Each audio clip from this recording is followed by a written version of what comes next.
www.laparolededieu.com. Ce site, basé sur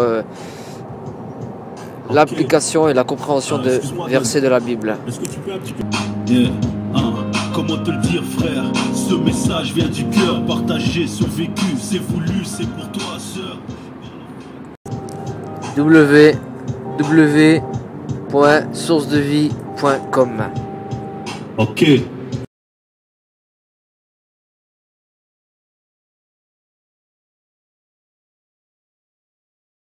Semblait bon, après avoir fait des recherches exactes sur toutes ces choses depuis leur origine, de te les exposer par écrit d'une manière suivie, excellent Théophile, afin que tu reconnaisses la certitude des enseignements que tu as reçus. Du temps d'Hérode, roi de Judée, il y avait un sacrificateur, nommé Zacharie, de la classe d'Abia. Sa femme était d'entre les filles d'Aaron, et s'appelait Élisabeth. Tous deux étaient justes devant Dieu, observant d'une manière irréprochable tous les commandements et toutes les ordonnances du Seigneur. Ils n'avaient point d'enfants parce que Élisabeth était stérile, et ils étaient l'un et l'autre avancés en âge. Or pendant qu'il s'acquittait de ses fonctions devant Dieu, selon le tour de sa classe, il fut appelé par le sort, d'après la règle du sacerdoce, à entrer dans le temple du Seigneur pour offrir le parfum. Toute la multitude du peuple était dehors en prière, à l'heure du parfum. Alors un ange du Seigneur apparut à Zacharie, et se tint debout à droite de l'autel des parfums. Zacharie fut troublé en le voyant, et la frayeur s'empara de lui. Mais l'ange lui dit, « Ne crains point, Zacharie, car ta prière a été exaucée. Ta femme Élisabeth t'enfantera un fils, et tu lui donneras le nom de Jean. Il sera pour toi un sujet de joie et d'allégresse, et plusieurs se réjouiront de sa naissance, car il sera grand devant le Seigneur. Il ne boira ni vin, ni liqueur enivrante, et il sera rempli de l'Esprit Saint dès le sang de sa mère. Il ramènera plusieurs des fils d'Israël au Seigneur leur Dieu. Il marchera devant Dieu avec l'esprit et la puissance d'Élie, pour ramener les cœurs des pères vers les enfants, et les rebelles à la sagesse des justes, afin de préparer au Seigneur un peuple bien disposé. Zacharie dit à l'ange, « À quoi reconnaîtrai-je cela? Car je suis vieux, et ma femme est avancée en âge. » L'ange lui répondit, « Je suis Gabriel, je me tiens devant Dieu. J'ai été envoyé pour te parler et pour t'annoncer cette bonne nouvelle. Et voici, tu seras muet, et tu ne pourras parler jusqu'au jour où ces choses arriveront, parce que tu n'as pas cru à mes paroles, qui s'accompliront en leur temps. » Cependant le peuple attendait Zacharie, s'étonnant de ce qu'il restait si longtemps dans le temple. Quand il sortit, il ne put leur parler, et ils comprirent qu'il avait eu une vision dans le temple. Il leur faisait des signes, et il resta muet. Lorsque ses jours de service furent écoulés, il s'en alla chez lui. Quelque temps après, Élisabeth, sa femme, devint enceinte.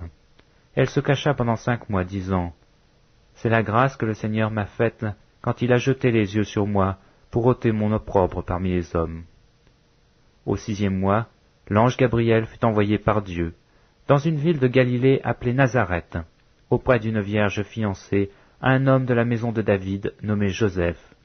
Le nom de la vierge était Marie. L'ange entra chez elle et dit, « Je te salue, toi à qui une grâce a été faite. Le Seigneur est avec toi. » Troublée par cette parole, Marie se demandait ce que pouvait signifier une telle salutation. L'ange lui dit, « Ne crains point, Marie, car tu as trouvé grâce devant Dieu. Et voici, tu deviendras enceinte, et tu enfanteras un fils, et tu lui donneras le nom de Jésus. Il sera grand, et il sera appelé Fils du Très-Haut, et le Seigneur Dieu lui donnera le trône de David son père. Il régnera sur la maison de Jacob éternellement, et son règne n'aura point de fin. » Marie dit à l'ange, « Comment cela se fera-t-il, puisque je ne connais point d'homme ?» L'ange lui répondit, « Le Saint-Esprit viendra sur toi, et la puissance du Très-Haut te couvrira de son ombre. C'est pourquoi le Saint-Enfant qui naîtra de toi sera appelé Fils de Dieu. Voici Élisabeth, ta parente, a conçu elle aussi un fils en sa vieillesse. et celle qui était appelée stérile est dans son 6e mois. Car rien n'est impossible à Dieu. Marie dit, « Je suis la servante du Seigneur, qu'il me soit fait selon ta parole. » Et l'ange la quitta. Dans ce même temps, Marie se leva et s'en alla en hâte vers les montagnes, dans une ville de Juda. Elle entra dans la maison de Zacharie et salua Élisabeth. Dès qu'Élisabeth entendit la salutation de Marie, son enfant tressaillit dans son sein, et elle fut remplie du Saint-Esprit. Elle cria d'une voix forte, « Tu es bénie entre les femmes, et le fruit de ton sein est béni. Comment m'est-il accordé que la mère de mon Seigneur vienne auprès de moi? Car voici, aussitôt que la voix de ta salutation a frappé mon oreille, l'enfant a tressailli d'allégresse dans mon sein.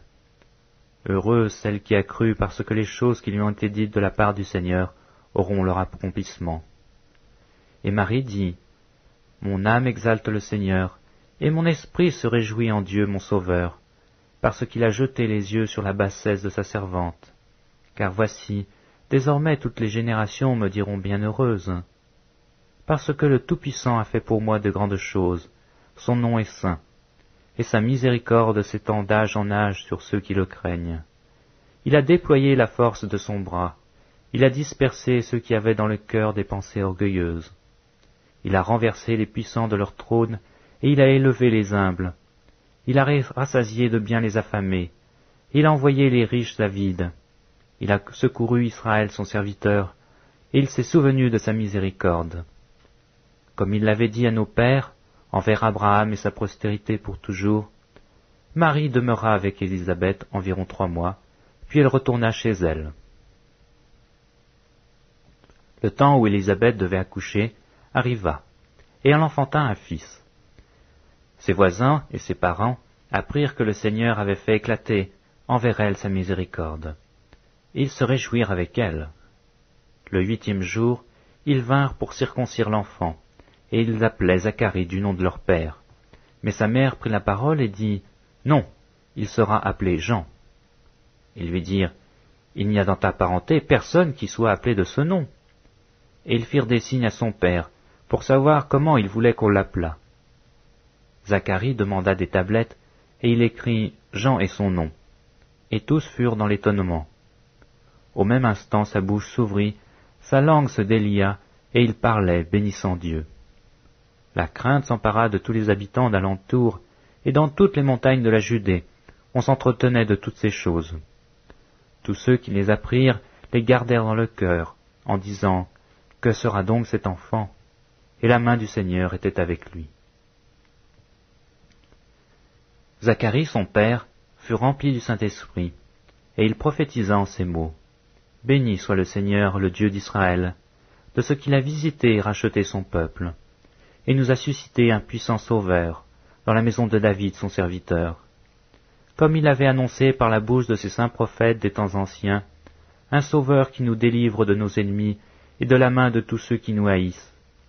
C'est ainsi qu'il manifeste sa miséricorde envers nos pères, et se souvient de sa sainte alliance, selon le serment par lequel il avait juré à Abraham notre père, de nous permettre, après que nous serions délivrés de la main de nos ennemis, de le servir sans crainte, en marchant devant lui dans la sainteté et dans la justice tous les jours de notre vie. Et toi, petit enfant, tu seras appelé prophète du Très-Haut, car tu marcheras devant la face du Seigneur pour préparer ses voies, afin de donner à son peuple la connaissance du salut par le pardon de ses péchés, grâce aux entrailles de la miséricorde de notre Dieu, en vertu de laquelle le soleil levant nous a visités d'en haut, pour éclairer ceux qui sont assis dans les ténèbres et dans l'ombre de la mort, pour diriger nos pas dans le chemin de la paix. Or l'enfant croissait et se fortifiait en esprit, et il demeura dans les déserts jusqu'au jour où il se présenta devant Israël.